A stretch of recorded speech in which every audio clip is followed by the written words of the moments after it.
Olá, pessoal. Aqui é Jorge Avancini, executivo de marketing esportivo, palestrante e consultor empresarial. No quarto programa do canal do Avancini no YouTube, eu tenho a honra de ter como convidado o grande campeão Emerson Ferretti, mais precisamente Emerson de Souza Ferretti, né?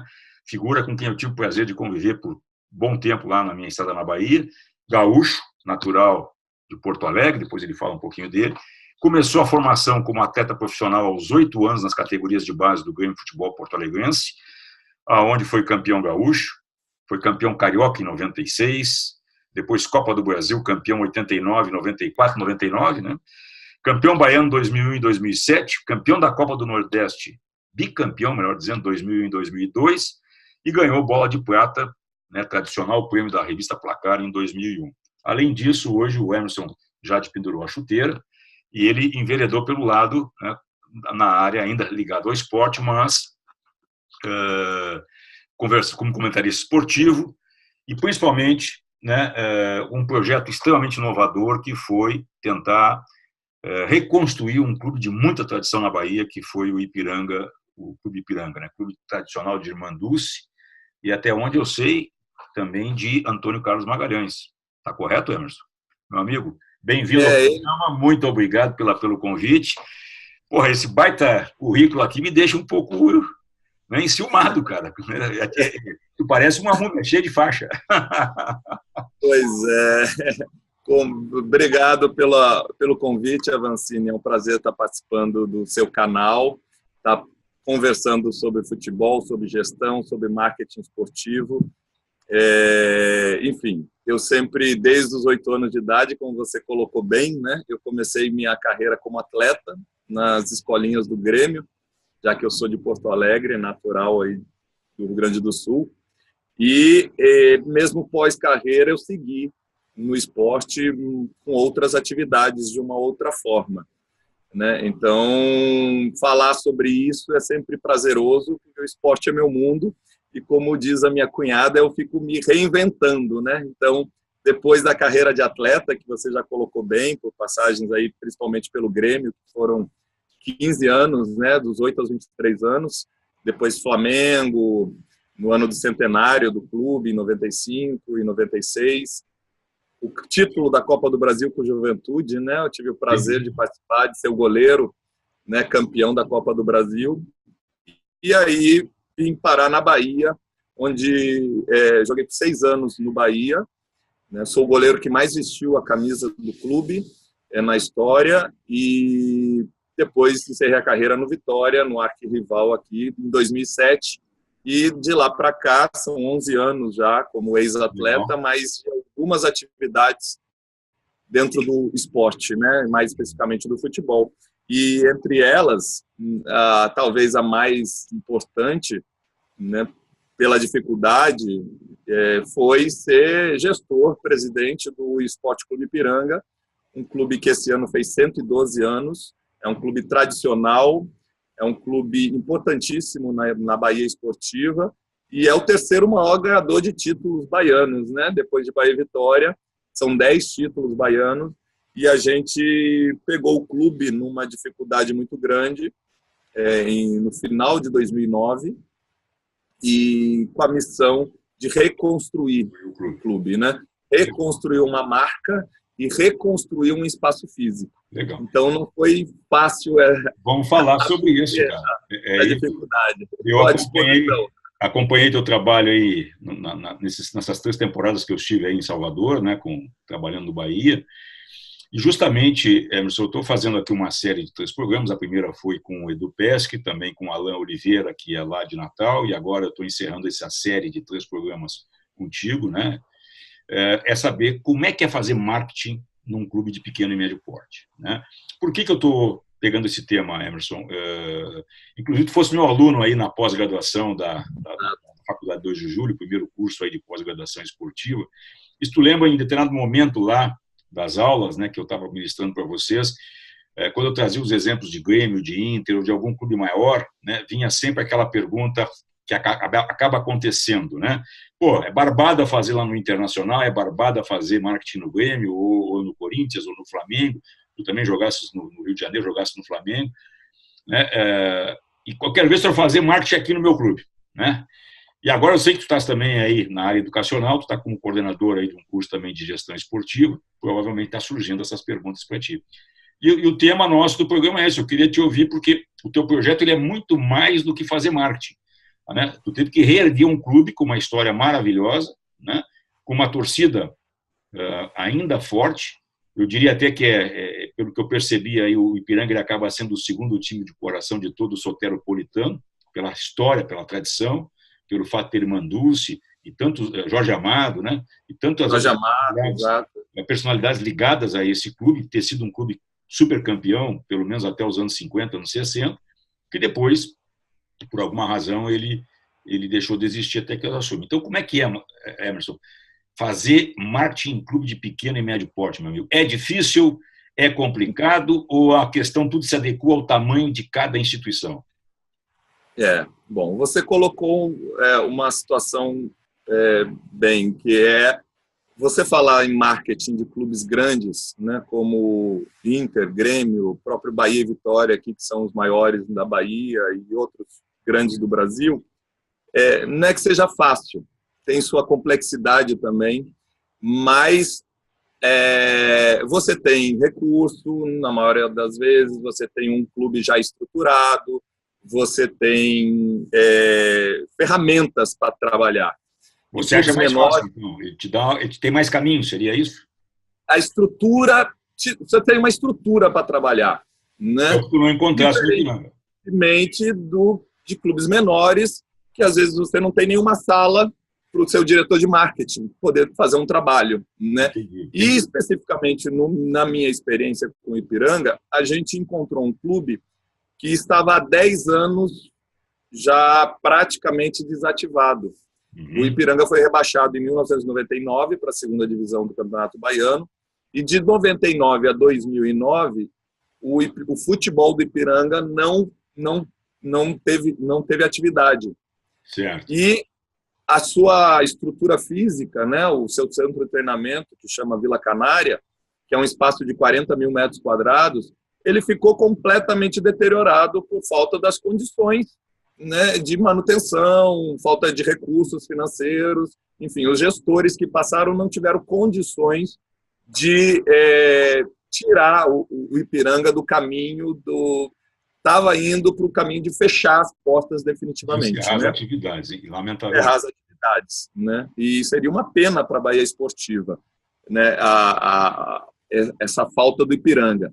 O que a gente começou a fazer num primeiro momento e detectou imediatamente era assim: as pessoas precisam saber que existe um grupo novo de pessoas capitaneado por um ex-atleta conhecido aqui na Bahia, né, que está trabalhando para tirar o Ipiranga dessa situação.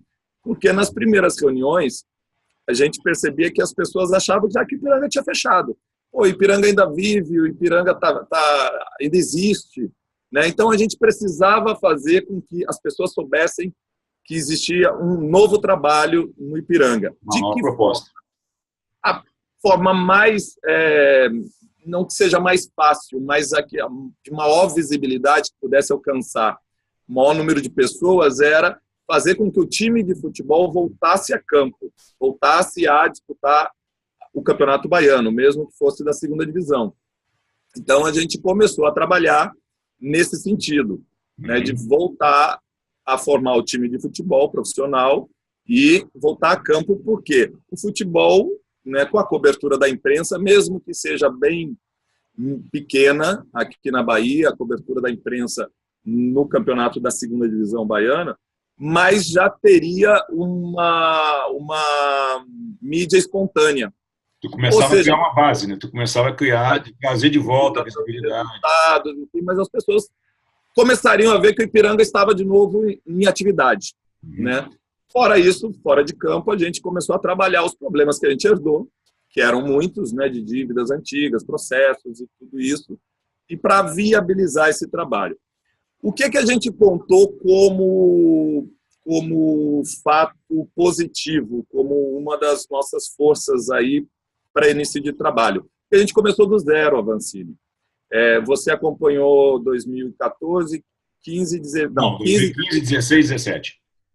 Você já pegou aí na segunda, foram 8 anos de trabalho, você já pegou na segunda metade do nosso trabalho. Quando a gente teve o primeiro contato foi em 2014, quando eu fui dar aula aí no curso de gestão. Exatamente. Lá nós nos encontramos, né? E lá tu já estavas capitaneando esse projeto de reconstrução do clube, né? Mas a gente já tinha disputado 4 anos o Campeonato Baiano, enfim, já estava em outro patamar o trabalho. Em 2010, no início, a gente não tinha nenhuma bola para começar as atividades, não tinha um centavo, não tinha nem conta bancária o clube, né? Para você ter uma ideia. Então, foi um trabalho de reconstrução mesmo. A gente contou com o fato de o Ipiranga, e isso a gente tem como a força do clube, ser uma marca que não tem rejeição aqui na Bahia. E você pôde constatar isso. Não, nenhuma. Pelo menos é um clube até querido por todo mundo. Muito querido. E no futebol é raro isso, porque quando você torce para um clube, você automaticamente rejeita os outros, né? Porque você torce para o seu clube. E o Ipiranga não tem isso. Seja torcedor do Bahia, seja torcedor do Vitória, todos eles gostam, veem o Ipiranga com simpatia. Então, quando a gente ia conversar ou ia buscar recurso ou buscar apoio empresarial para o nosso trabalho, a gente contava sempre com a simpatia das pessoas com relação ao Ipiranga. Uhum. Né? A gente falava em Ipiranga, o sorriso abria.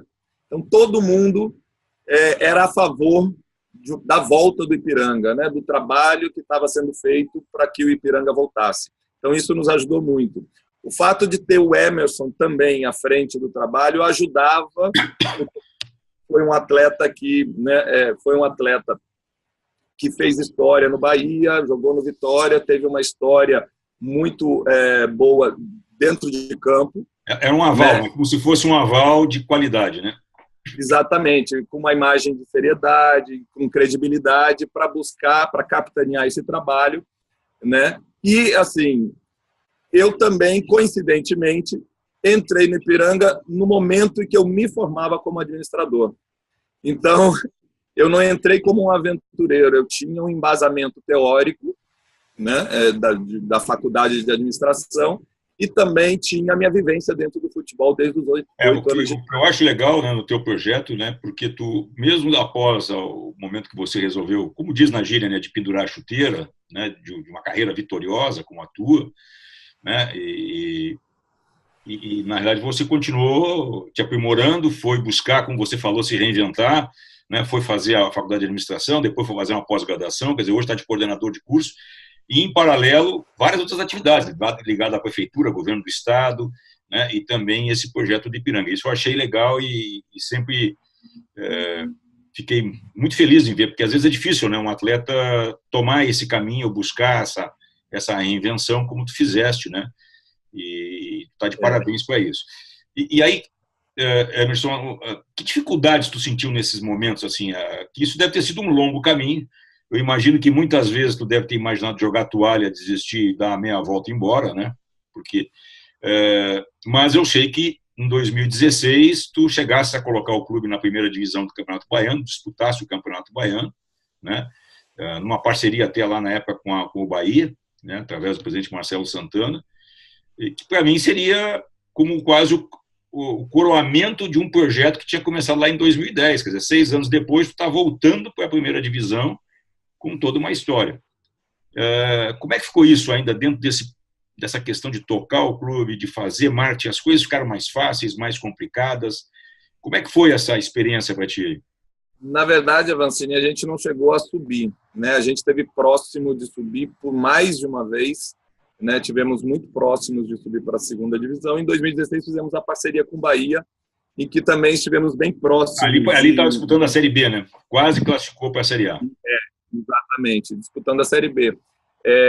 O que aconteceu no início do trabalho? Quando as pessoas começaram a saber que o Ipiranga estava de novo na ativa, começou a aparecer pessoas querendo ajudar, né?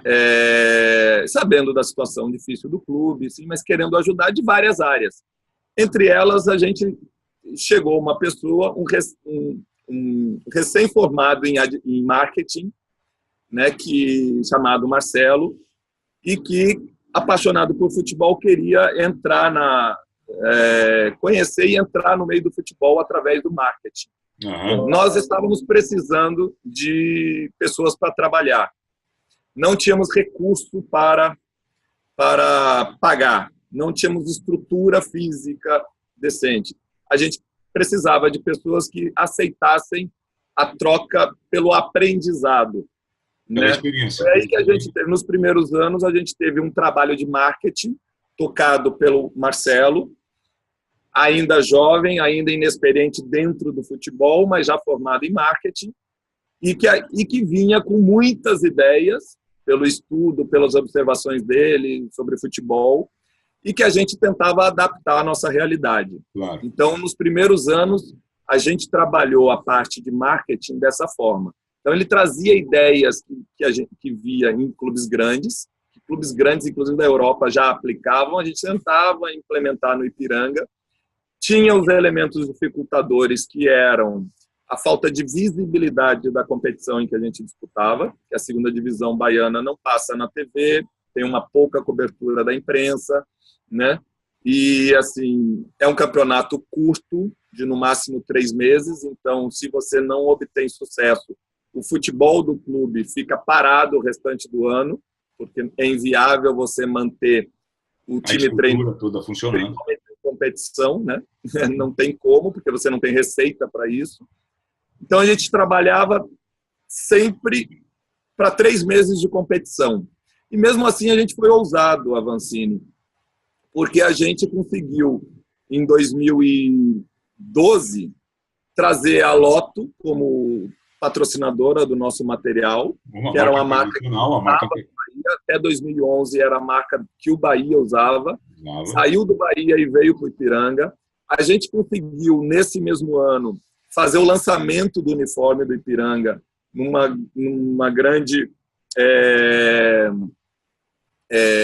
um espaço de eventos aqui em Salvador, com nomes da música baiana, como Tatal, Ex-Araqueto e outros, sendo os nossos modelos, né, de lançamento. A gente conseguiu uma cobertura da imprensa muito grande nesse evento, e a gente, como era o ano do centenário do Jorge Amado, a gente conseguiu trazer a família de Jorge Amado para esse lançamento. Legal. E a autorização da família para usar o selo comemorativo ao centenário de Jorge Amado. Ele era um torcedor apaixonado do Ipiranga, né? Exatamente, Jorge Amado era torcedor do clube, e a gente aproveitou, né, esses torcedores ilustres que o clube tem, né? Irmã Dulce é uma outra torcedora, e também Mestre Pastinha, que foi o fundador da Capoeira Angola, que até hoje é amarela e preta no mundo todo, a Capoeira Angola, por conta do amor de Mestre Pastinha ao Ipiranga.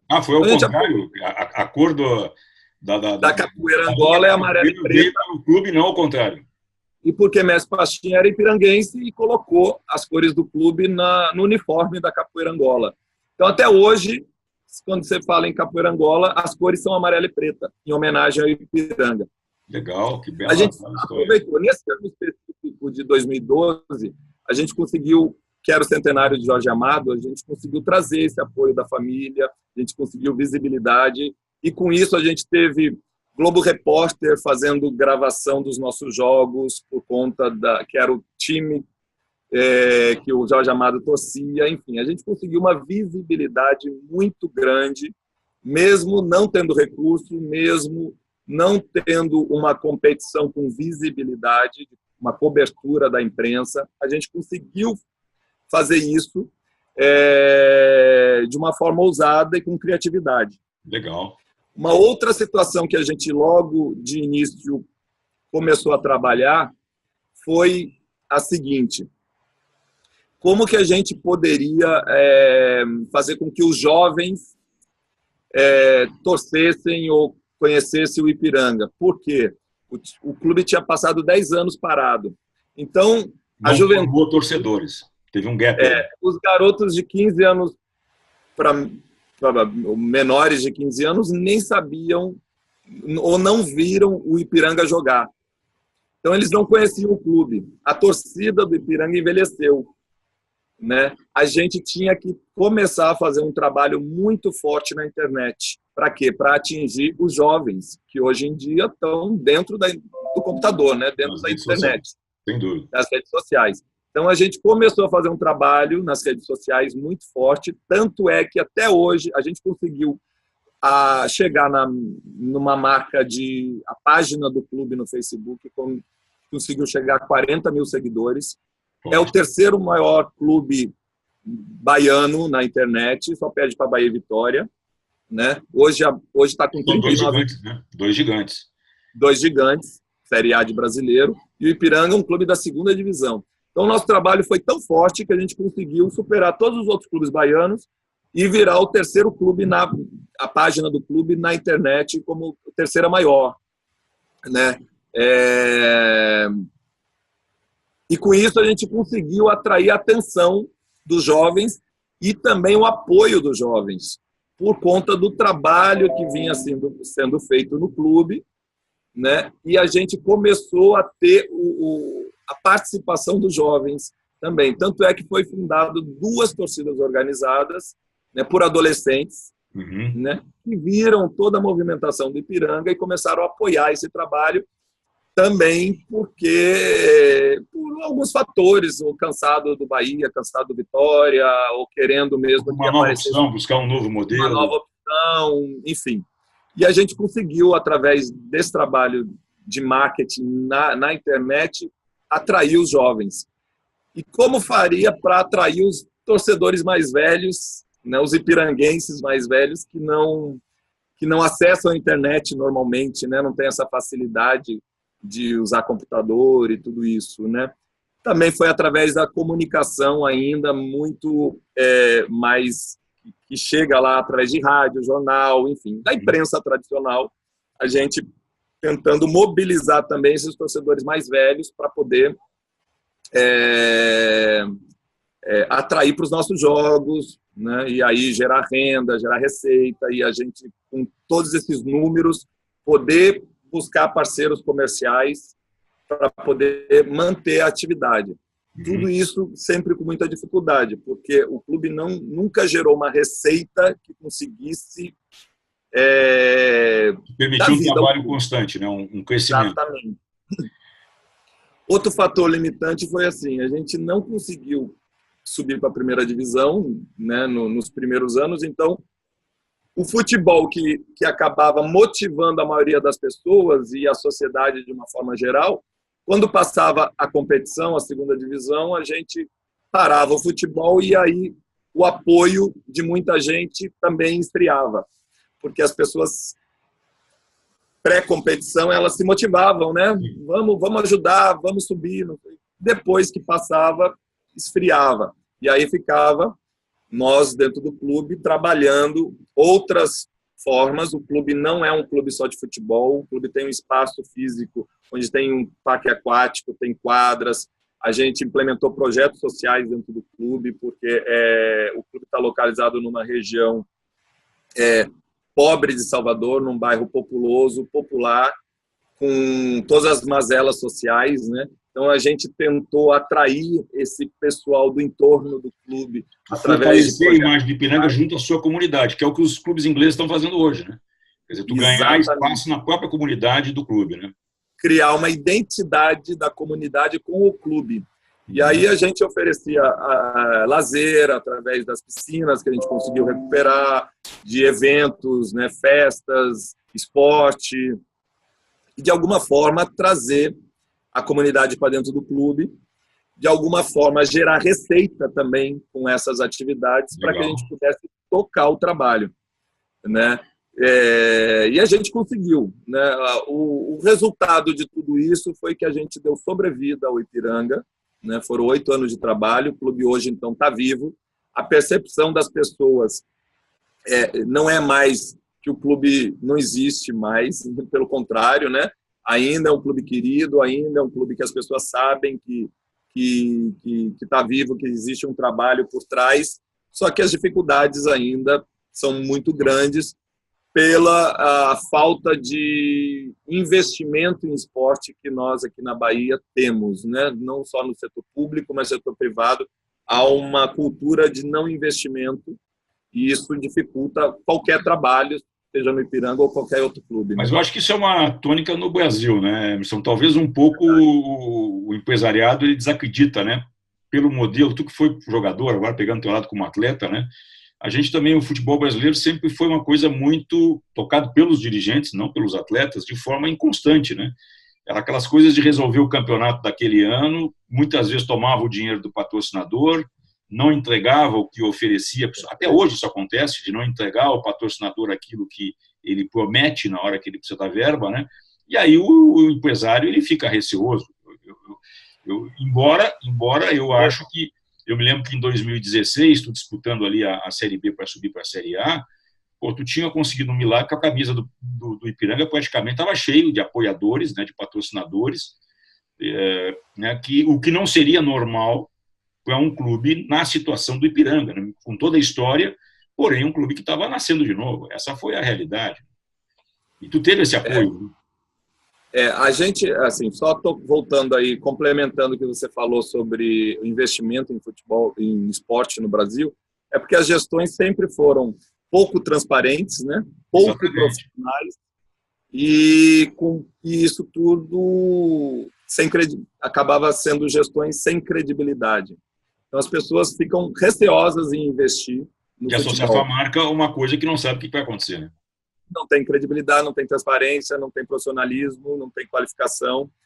É um cenário que vem mudando, né? Vem mudando aos poucos, mas ainda está longe do ideal, né? Mas, como eu falei, a gente, durante o processo todo no Ipiranga, a gente foi ousado em muitas coisas, né? A gente conseguiu, em alguns anos, né? Patrocínio, né?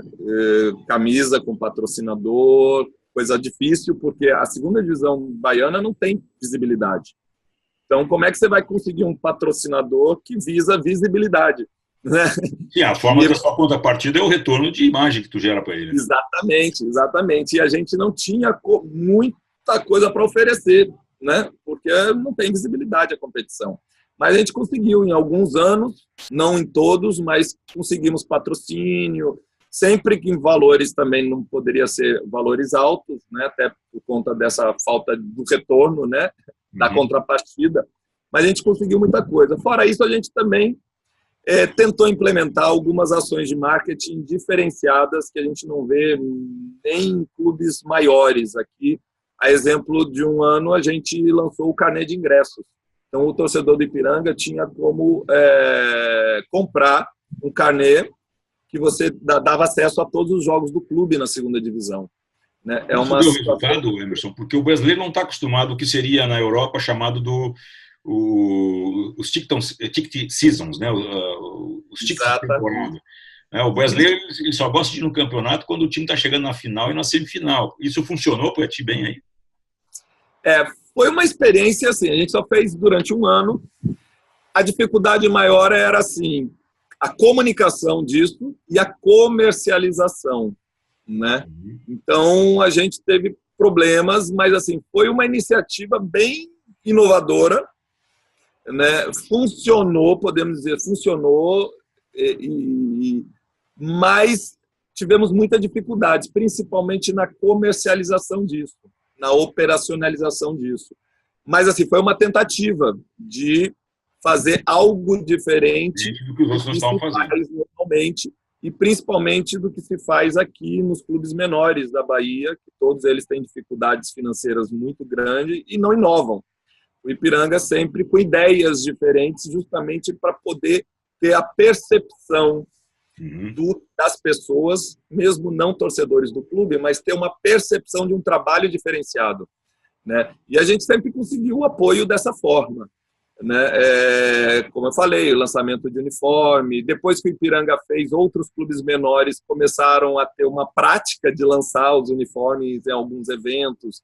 O próprio Galícia, o Botafogo aqui de Salvador também, né? Fizeram eventos de lançamento, mas todos eles baseados na iniciativa no modelo nossa. Ipiranga, que vocês tinham desenhado lá no Ipiranga. Exatamente. E aí eu queria te perguntar, por exemplo, agora que tu está enveredando para essa área de educacional, né, como coordenador de um curso de pós-graduação, o que tu diria para essa garotada, para esse pessoal que olha o marketing esportivo com uma esperança, que tem um sonho de trabalhar no marketing esportivo, né, e que acaba procurando a sua formação, a sua qualificação? Como é que tu resumiria aquela velha pergunta? Dá para fazer marketing em clube de pequeno e médio porte? Que mensagem tu teria para esse pessoal? Dá sim, lógico que dá. Só que a gente tem uma percepção, todo mundo que não conhece o dia a dia do futebol tem uma percepção sempre que o futebol é essa maravilha que a gente vê na TV. Por quê? Na TV só passa a ponta da pirâmide, passa só os clubes grandes, as melhores competições, com jogadores que recebem os melhores salários, e todo mundo acha que a realidade é sempre aquela. Não, aquela é a realidade dos melhores clubes, dos maiores clubes, dos melhores jogadores, mas a grande maioria não é assim. Então, primeiro é desmistificar isso, que vai ser essa beleza toda, né? E saber que a realidade da maioria dos clubes é bem diferente do que aquilo que a gente vê na TV, né? Então, vai encontrar dificuldade, vai encontrar clubes sem recurso para investir em marketing, vai encontrar clubes sem estrutura física, vai encontrar dirigentes sem qualificação, sem a percepção que o marketing é um investimento e não uma despesa. Né?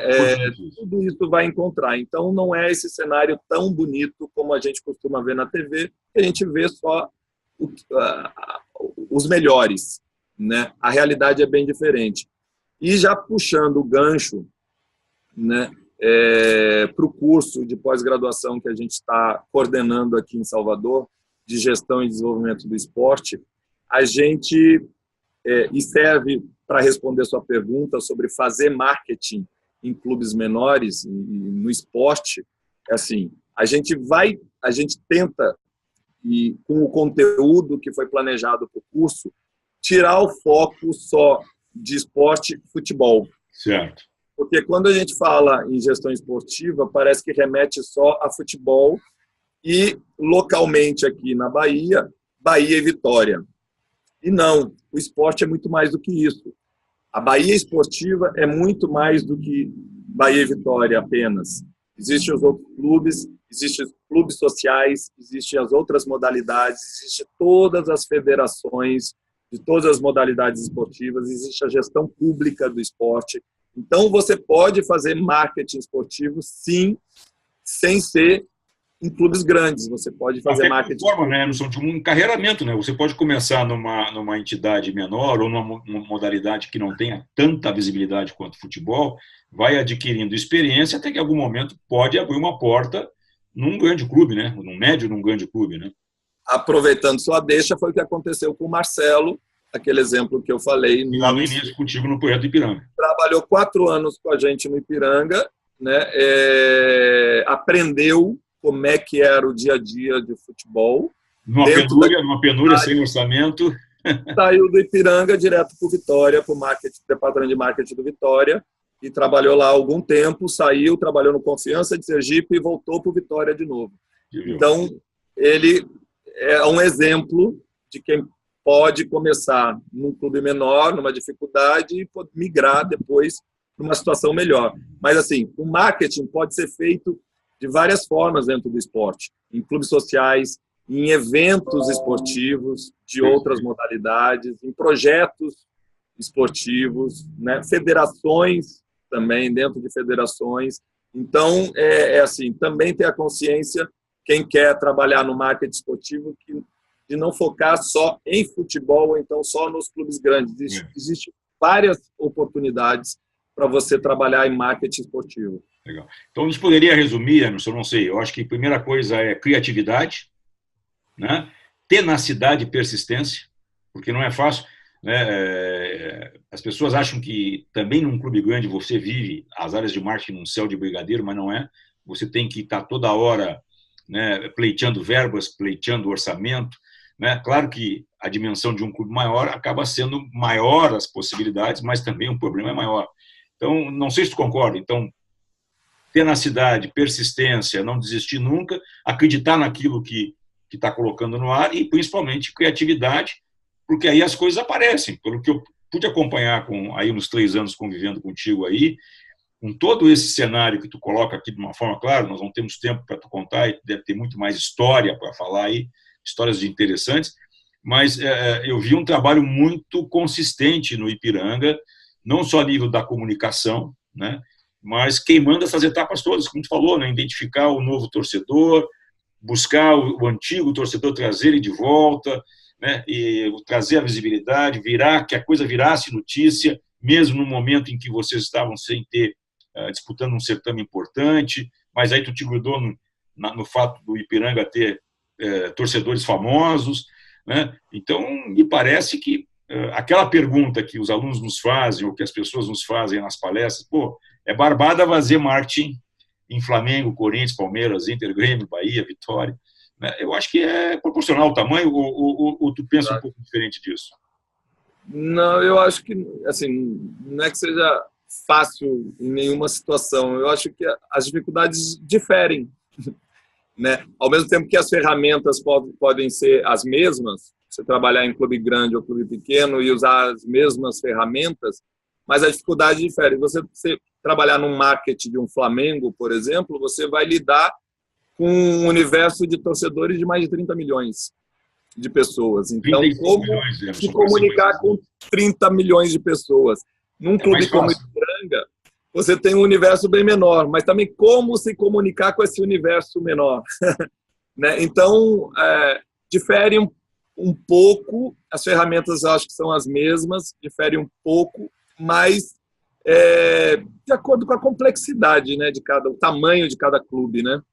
Mas tu sabe, Emerson, que uma coisa e eu vou colocar isso, e por favor, né, que as pessoas que estão nos assistindo não interpretem mal. O problema do dirigente ou do torcedor no Brasil, do que eu percebo, é que todo mundo acha que o seu clube é o maior do mundo.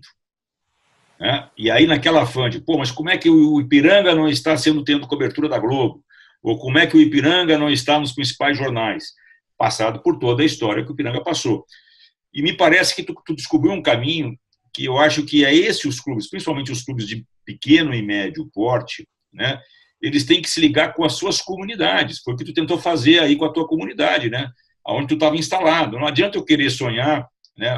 Eu imagino isso, e tu deve ter passado isso por vocês. Não adianta tu querer abraçar Salvador inteiro ou a Bahia inteira, quando tu tem 2 marcas que são gigantes, que é o caso do Bahia e do Vitória. Né? Mas, porém, lá na tua comunidade, de repente, tu poderia ser o gigante da comunidade. Né? E a gente aqui, e tu como gaúcho, tu conviveu muito tempo aqui no Campeonato Gaúcho, a gente sabe que o campeonato é muito forte, os clubes no interior são fortes, né?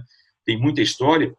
Às vezes eu percebo, e foi tônica da conversa com o Edu Pesce, lá do Brasil, de fortalecer o crescimento do Brasil, que tem uma torcida apaixonada, né?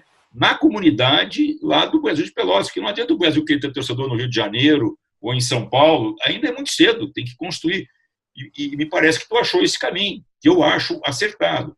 Então, às vezes, o próprio dirigente, que não tem a visão do executivo, aquela visão mais fria, que tu passasse por isso, dizer, não, para aí, gente, vamos crescer primeiro em casa aqui, né? No nosso bairro, na nossa comunidade, e a partir daí vai nos permitir voos mais altos. Não sei se tu concorda com isso. Concordo sim. E no caso do Ipiranga foi uma estratégia de crescimento disso, né? Trazer a comunidade para dentro do clube. A gente teve um projeto social durante 3 anos, que foi patrocinado inclusive pela Petrobras, que atendiam 500 garotos, 500 crianças da comunidade, com iniciação esportiva e informática. O que significa isso? São 500 pequenos torcedores que poderiam torcer para a Bahia ou para a Vitória, e com certeza torciam para um ou outro, mas quando o Ipiranga estivesse jogando, eram torcedores do Ipiranga também. Por quê? Porque participavam do dia a dia do clube. Atrás desses 500 garotos vinha as famílias desses garotos, os pais, os parentes. Já tem 2.000 pessoas. Se cada um tiver mais 3 pessoas, aí são... Né? Exatamente. Pessoas com algum tipo de relacionamento com o clube e que, no momento que o clube estivesse jogando contra qualquer outro adversário, que não fosse Bahia ou Vitória, né, que provavelmente torceriam para um ou outro, né, eles torceriam para o Ipiranga. São pessoas potenciais consumidoras do clube, dos produtos do clube. Legal. São potenciais sócios do clube, porque o clube oferece piscina, oferece lazer, oferece eventos. Todo esse universo a gente tentou e trabalhou para trazer para dentro do clube para criar vínculos da comunidade com o Ipiranga. E, assim, começar a brotar o amor, né, principalmente das crianças, da nova geração, com o clube e novos torcedores. E aí você rejuvenesce a torcida do clube, né? Que, no caso do Ipiranga, a torcida envelheceu pelo ostracismo que ficou durante 10 anos e já um passado aí recente de mais frustrações do que vitórias, né? E aí a gente perdeu muita torcida, o Ipiranga perdeu muita torcida e envelheceu. A gente tentou fazer isso junto com os jovens, né? Tanto é que surgiram 2 torcidas organizadas de adolescentes, né, que puderam, né, dar vida a esse trabalho. E viver a história, viver a tradição do clube, né? E aí se ligar com toda essa história maravilhosa que o Ipiranga tem. Legal, Emerson. É uma pena que está acabando, cara. Né? Pois é, a gente passa rápido, teria né? muita coisa a falar, né? Foi uma experiência bem enriquecedora, né? É um desafio grande de, né, reconstruir, né? Primeiro evitar o fechamento de uma instituição centenária, que nem o Ipiranga, e foi um aprendizado muito grande, e essa vivência, junto com a minha vivência de atleta e também como comentarista, que me permite hoje, Avancini, poder estar palestrando, poder estar coordenando um curso de pós, poder dar aula, né, poder passar um pouco do conhecimento e do teu conhecimento dentro do esporte para as outras pessoas que estão querendo se aprimorar. Legal. Emerson, eu queria te agradecer o teu tempo, né, nos ter dedicado aqui, como sempre, muito gentil, muito educado. Tu é um cara que eu te conheci, embora gaúcho, te conheci primeiro jogando no adversário, né, no co-irmão, tinha que te aguentar lá, mas a gente teve o prazer de conviver mais nos últimos 4 anos aí na minha estada na Bahia, aprendi a admirar teu trabalho, né, e principalmente esse trabalho bacana que tu fez aí com o Ipiranga. Tuas considerações finais para o nosso público, né, se tu tem alguma mensagem, o que tu diria para esse pessoal que está nos assistindo aí, né? Tá aí o microfone aberto para você. Tá certo. Mais uma vez eu que agradeço o convite de poder fazer parte desse seu novo projeto. Tem minha admiração como pessoa e como profissional, né? Acompanhei de perto seu trabalho no Bahia e no Inter, né? E fui seu aluno, então o case Inter você trouxe para nós. E você está de parabéns pelo seu trabalho, né? Referência no marketing esportivo. E dizer que assim, o esporte, como era gerido no Brasil, né? Como a gente comentou aqui, de uma forma muito empírica e muito amadora, está acabando isso, né? Está sendo transformado cada vez mais e é um caminho sem volta. Estamos se profissionalizando, se qualificando, ainda longe do ideal, mas é um caminho sem volta. Então, quem quer entrar no esporte precisa, sim, se qualificar, né, entender como funciona, porque o esporte, os clubes, enfim, a sociedade não vai aceitar mais fazer esporte ou gerir uma instituição esportiva da maneira como acontecia. Então, é necessário esse conhecimento, é necessário você ir lá para a sala de aula, aprender, é necessário você ir para o dia a dia, aprender para fazer as coisas profissionalmente, para fazer as coisas de uma forma qualificada. É essa mensagem que eu deixo para quem quiser trabalhar dentro do esporte, seja na área de marketing, comunicação, gestão de futebol, enfim, precisa sim se qualificar. Valeu, muito obrigado. Boa sorte aí, meu amigo. Continue com esse projeto fantástico e agora com o projeto na área educacional, que eu também tenho acompanhado desde os primeiros momentos lá em que trocamos ideia, eu ainda em Salvador, né? Fomos conversar como é que era isso. Te parabenizar. E se você gostou, clique aqui, né? Faça a sua inscrição no nosso canal. E agora com o Emerson eu encerro, então, né, como eu tinha prometido, essa programação de 3 programas, de 3 entrevistas com 3 grandes profissionais que atuaram, ou dos 2 lados, que foi o caso do Emerson, né, tanto como atleta como executivo, como empresário, e o Edu e o Alan. Até a próxima, muito obrigado. Emerson, um grande abraço aí, tudo de bom. Saudade da Boa Terra, cara. Tá combinado. Aí uma muqueca de camarão aí no Quimuqueca. Exatamente, está convidado. Você será sempre bem recebido na Bahia. Muito obrigado. Abraço. Obrigado por tudo aí, um forte abraço.